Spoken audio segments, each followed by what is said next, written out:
नुकत्याच झालेल्या अधिवेशनामध्ये मंत्री मंगल प्रभात लोढा यांनी एक घोषणा केली आणि त्यानंतर आपण पाहू शकता हे मुख्यमंत्री कार्यप्रशिक्षण योजनेअंतर्गत असणारे सर्व प्रशिक्षणार्थी आहेत आणि त्यांचे नेते तुकाराम बाबा महाराज आहेत. हे पुन्हा एकदा आक्रमक झालेले आहेत. त्यांची आता नेमकी भूमिका काय आहे आणि मंगल प्रभात लोढा मंत्री जे आहेत त्यांनी अधिवेशनात काय घोषणा केली आहे ते आपण जाणून घेऊया. आपल्यासोबत आहेत महाराज. काय मंगल प्रभात लोढा मंत्र्यांनी घोषणा केली आणि तुम्ही एवढा आक्रमक का झालाय आणि तुमची भूमिका आता काय? आता सध्या पहिली गोष्ट म्हणजे महाराष्ट्रामध्ये 1,34,000 तत्कालीन मुख्यमंत्री शिंदे साहेबांच्या माध्यमातून योजना चांगली आली आणि आता त्या ठिकाणी 1,34,000 विद्यार्थी काम करत होते. 11 महिन्याचा कार्यकाळ संपला. आमचं नुसतं आंदोलनामध्ये दिवस गेलेले आहेत. तेवढ्यातच आम्ही नागपूर या ठिकाणी चॉकलेट आंदोलन चालू होतं. नेतृत्वाला देखील लाठीचार्ज करण्यात आला, युवकांवर देखील लाठीचार्ज करण्यात आला. पण अशा परिस्थितीमध्ये आम्ही लाट्या पण खाऊ तो भाग नाही. सुशिक्षित मुलं आहेत आणि अशा परिस्थितीमध्ये राज्य सरकार पुन्हा एकदा महाराष्ट्रामध्ये एक फॅक्टरी काढते आणि त्या फॅक्टरीमध्ये मुख्यमंत्री युवा कार्य प्रशिक्षण म्हणजे गोंडस योजना महाराष्ट्रामध्ये पुन्हा सरकार आणते आणि ह्या मुलांना घरात बसण्याचं काम प्रत्येक जिल्हा वाईजमध्ये ही योजना आणायची आणि या मुलांचं एज बार करायचं ही या पद्धतीची एक आटास धरलेला आहे. म्हणून पुन्हा आमची जशी दिशाभूल झाली आहे तशी तुमची कुणाची होऊ नये म्हणून आहे या मुलांचं तुम्ही काय करणार आहे हे पहिला क्लिअर करावं आणि त्यानंतर नवीन योजना तुम्ही आणावी. आमचं समर्थन आहे. आम्ही आहे त्या ठिकाणी आणि मंगल प्रभात लोढा सांगतात की आम्ही त्यांना प्रशिक्षण दिलं आणि त्यांना आम्ही रोजगार देणार आहोत MIDC मध्ये. आता मला सांगा, शाळेमध्ये शिकलेल्या मुलाला तुम्ही MIDC मध्ये कामाला लावणार?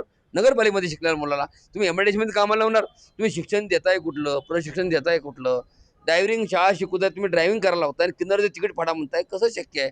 एवढं सुद्धा कळत नसेल तर ह्या परिस्थितीमध्ये राज्यकर्त्याचं नेमकं दिशाभूल या मुलांची करते. कशा पद्धतीने करतंय न सुटणारं कोडं ह्या सरकारचं मला आता सध्याच्याकडे दिसतंय. म्हणून आम्ही महाराष्ट्रामध्ये जेवढ्या पण आस्थापना आहेत त्या प्रत्येक आस्थापनाला आम्ही शिस्तपणे सांगतोय, एक देखील नवीन योजना या ठिकाणी सरकारने आणून ह्या मुलांचं काय करणार आहात? बेरोजगार मुलांचं आता रोजगार करून झालेलं आहे, प्रशिक्षण करून झाले, ह्या मुलांना कुठं रोजगार देणार आहात किंवा ह्यांना आरक्षण देणार आहात का घरी बसणार आहात?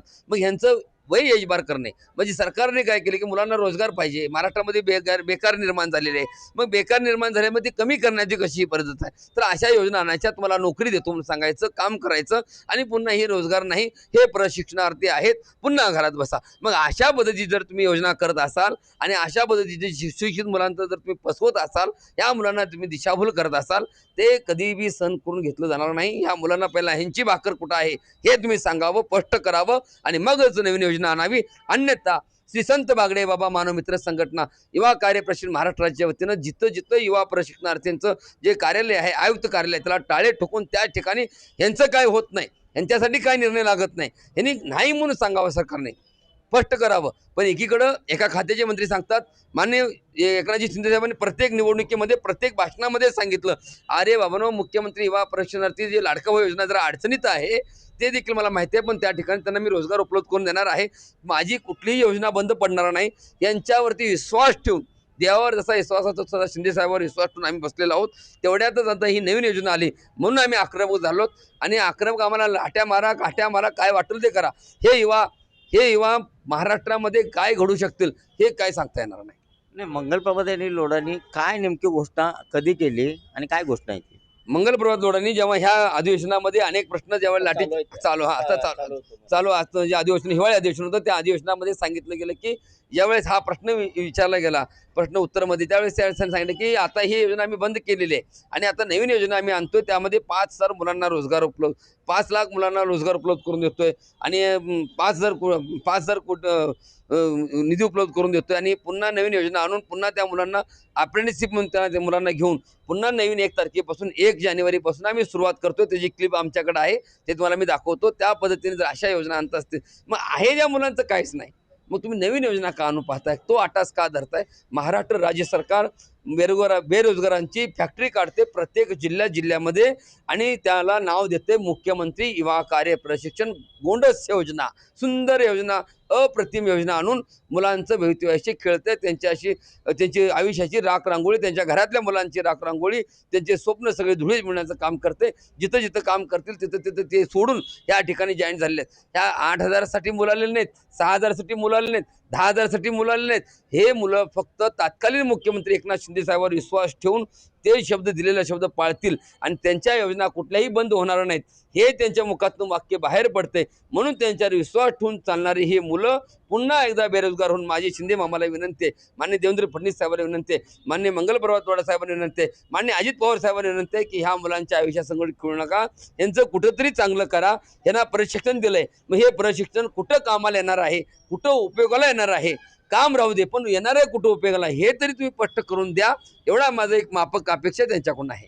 राज्य सरकारला शेवटचा इशारा काय देत आहे आणि जे मुलं आता सध्या जे प्रशिक्षणार्थी आहेत ते आहे त्या मानधनावरतीच तिथं अजून काम मानधन करावं? मिळालं नाही साहेब, अजून मानधन काही मुलांचं मिळालं नाही. सांगली जिल्ह्यामध्ये देखील मानधन मिळालेलं नाही अजून. महाराष्ट्रामध्ये 36 जिल्ह्यामध्ये मानधन अजून मिळालेलं नाही. काही मुलांचं 4 महिने 5 महिने अजून मानधन नाही आहे. वेगवेगळे प्रत्येक ठिकाणचे प्रॉब्लेम सांगितले जातात, त्या ठिकाणी ना अजून पण मानधन मिळाले नाही. पण हे मानधन बरोबर मानधन राहू दे हो, मानधन सरकारच घेऊ दे, पण ह्या मुलांना इथून पुढे कुठं रोजगार मिळणार नाही हे तेवढं सांगू दे. त्यांना निवडणुकीला इकडं तिकडं कुठं अडचण पडतील हे पगार सगळा घेऊन टाकू दे, पण आमच्या या मुलांचं कुठंतरी भवितव्य घडू दे. या मुलांना जिथं रोजगार देतो म्हणले त्या ठिकाणी देणार आहात का नाही, जे प्रशिक्षण सर्टिफिकेट प्राप्त झाले ते कुठं वापरला येणार आहे. आणि अशा पद्धतीने जर सरकार जर करत असेल तर ह्या सरकारच्या विरोधामध्ये महाराष्ट्रभर प्रत्येक जिल्ह्यामध्ये आम्ही जिथं जिथं आस्थापना आहे त्याला टाळे ठोकून तिथंच अमरण उपोषण करण्याचा इशारा देखील ह्या माध्यमातून मी आज येतोय. नक्कीच आपण पाहू शकता तुकाराम बाबा महाराज आक्रमक झालेले आहेत. राज्य सरकारनं नवीन कुठली योजना आणली तर हे प्रशिक्षणार्थ्यांच्या जीवाशी आणि त्यांच्या कुटुंबाच्या जीवाशी खेळायचं नाही असा इशारा देत आहे. त्याचबरोबर अशी जर नवीन योजना आणली तर ज्या सरकारी आस्थापना आहेत आणि ही प्रशिक्षणार्थी ज्या ठिकाणी काम करतात त्या कार्यालयाला टाळे ठोकीन आणि त्याच ठिकाणी बेमुदत आमरण उपोषण करण्याचा इशारा तुकाराम बाबा महाराज यांनी दिलेला आहे. आता राज्य सरकार काय भूमिका घेते पाहणं महत्त्वाचं ठरणार आहे. कॅमेरामन सुजित सोबत मी शंकर देवकुळे, TV9 मराठी, सांगली.